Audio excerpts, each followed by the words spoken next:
संसार में किसी का कुछ नहीं, खामखा अपना समझना मूर्खता है, क्योंकि अपना होता हुआ भी कुछ भी अपना नहीं होता।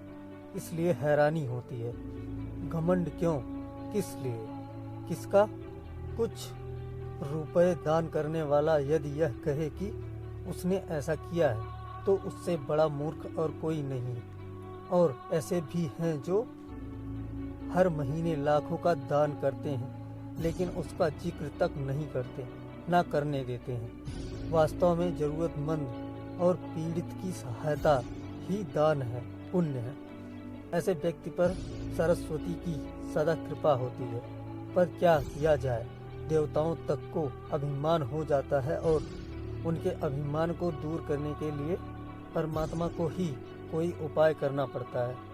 गरुड़, सुदर्शन चक्र तथा सत्यभामा को भी अभिमान हो गया था और भगवान श्री कृष्ण ने उनके अभिमान को दूर करने के लिए श्री हनुमान जी की सहायता ली थी। श्री कृष्ण ने अपनी पत्नी सत्यभामा को स्वर्ग से पारिजात लाकर दिया था और वह इसलिए अपने आप को श्री कृष्ण की अत्यंत प्रिय और अति सुंदरी मानने लगी थी।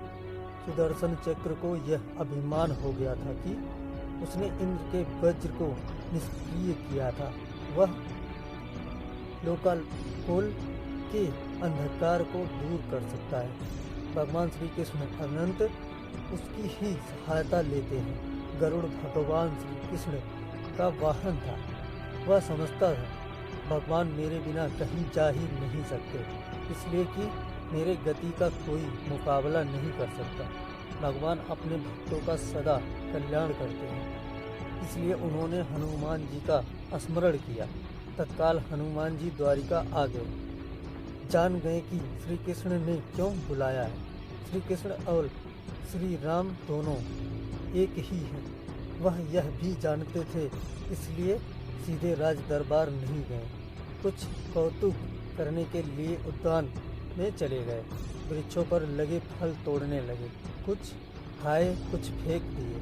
वृक्षों को उखाड़ फेंका, कुछ तो तोड़ डाला, बाग वीरान बना दिया। फल तोड़ना और फेंक देना हनुमान जी का मकसद नहीं था। वह तो श्री कृष्ण के संकेत से कौतुक कर रहे थे। बात श्री कृष्ण तक पहुंची। किसी वानर ने राजोद्यान को उजाड़ दिया है, कुछ किया जाए। श्री कृष्ण ने गरुड़ को बुलाया, कहा जाओ सेना ले जाओ, उस वानर को पकड़कर लाओ।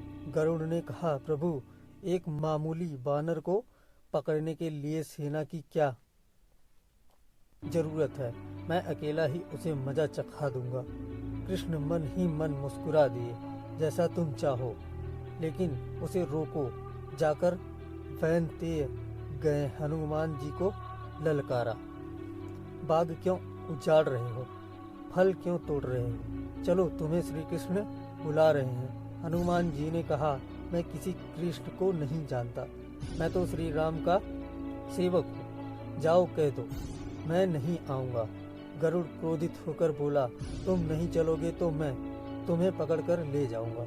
हनुमान जी ने कोई उत्तर नहीं दिया। गरुड़ की अनदेखी कर वह फल तोड़ने लगे।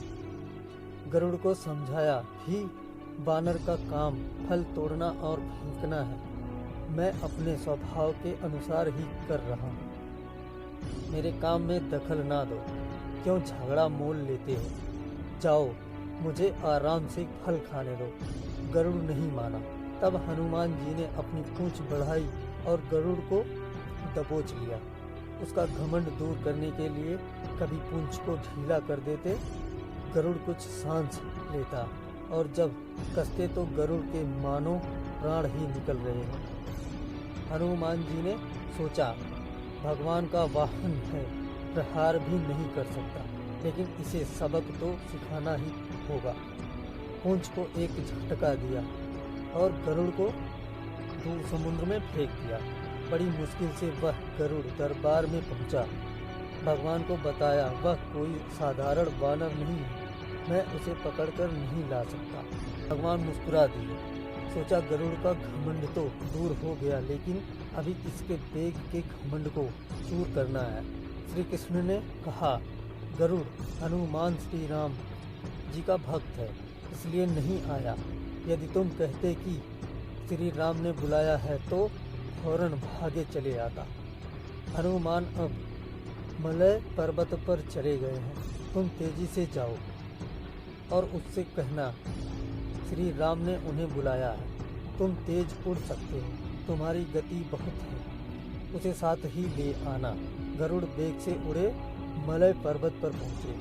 हनुमान जी से क्षमा मांगी, कहा भी श्री राम ने आपको याद किया है, अभी आओ मेरे साथ, मैं तुम्हें अपनी पीठ पर बिठाकर मिनटों में द्वारका ले जाऊंगा। तुम खुद चलोगे तो देर हो जाएगी, मेरी गति बहुत तेज है, तुम मुकाबला नहीं कर सकते।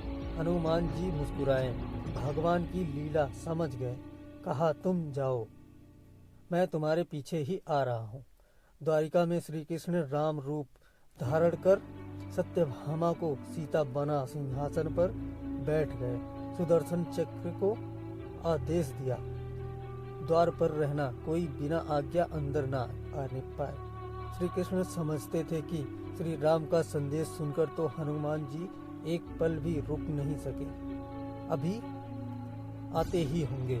गरुड़ को तो हनुमान जी ने विदा कर दिया और स्वयं उससे भी तीव्र गति से उड़कर गरुड़ से पहले ही द्वारिका पहुंच गए। दरबार के द्वार पर सुदर्शन ने उन्हें रोककर कहा, बिना आज्ञा अंदर जाने की मनाही है। जब श्री राम बुला रहे हों तो हनुमान जी विलंब सहन नहीं कर सकते। सुदर्शन को पकड़ा और मुंह में दबा लिया। अंदर गए। सिंहासन पर श्री राम और सीता जी बैठे थे। हनुमान जी समझ गए, श्री राम को प्रणाम किया और कहा, प्रभु आने में देर तो नहीं हुई। साथ ही कहा, प्रभु माँ कहाँ है? आपके पास आज यह कौन दासी बैठी है? सत्यभामा ने सुना तो लज्जित हुई, क्योंकि वह समझती थी कि कृष्ण द्वारा पारिजात लाकर दिए जाने से वह सबसे सुंदर स्त्री बन गई है। सत्यभामा का घमंड चूर हो गया। उसी समय गरुड़ तेज गति से उड़ने के कारण हाँफते हुए दरबार में पहुंचा। सांस फूल रही थी, थके हुए से लग रहे थे और हनुमान जी को दरबार में देखकर तो वह चकित हो गए। मेरी गति से भी तेज गति से हनुमान जी दरबार में पहुंच गए।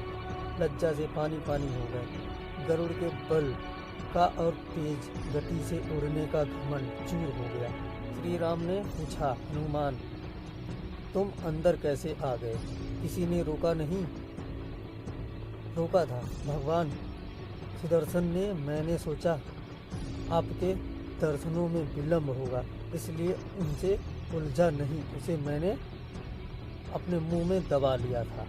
और यह कहकर हनुमान जी ने मुंह से सुदर्शन चक्र को निकालकर प्रभु के चरणों में डाल दिया। तीनों के घमंड चूर हो गए। श्री कृष्ण यही चाहते थे। श्री कृष्ण ने हनुमान जी को गले लगाया, हृदय से हृदय की बात हुई और उन्हें विदा कर दिया। परमात्मा अपने भक्तों में, अपने निकटस्थों में अभिमान रहने नहीं देते। श्री कृष्ण सत्यभामा, गरुड़ और सुदर्शन चक्र का घमंड दूर न करते तो परमात्मा के निकट रह नहीं सकते थे, और परमात्मा के निकट रह ही वह सकता है जो मैं और मेरी से रहित है। श्री राम से जुड़े व्यक्ति में कभी अभिमान हो ही नहीं सकता। ना श्री राम में अभिमान था, ना उनके भक्त हनुमान में। ना श्री राम ने कहा कि मैंने किया है, और ना हनुमान जी ने ही कहा कि मैंने किया है। इसलिए दोनों एक हो गए, ना अलग थे ना अलग रहे।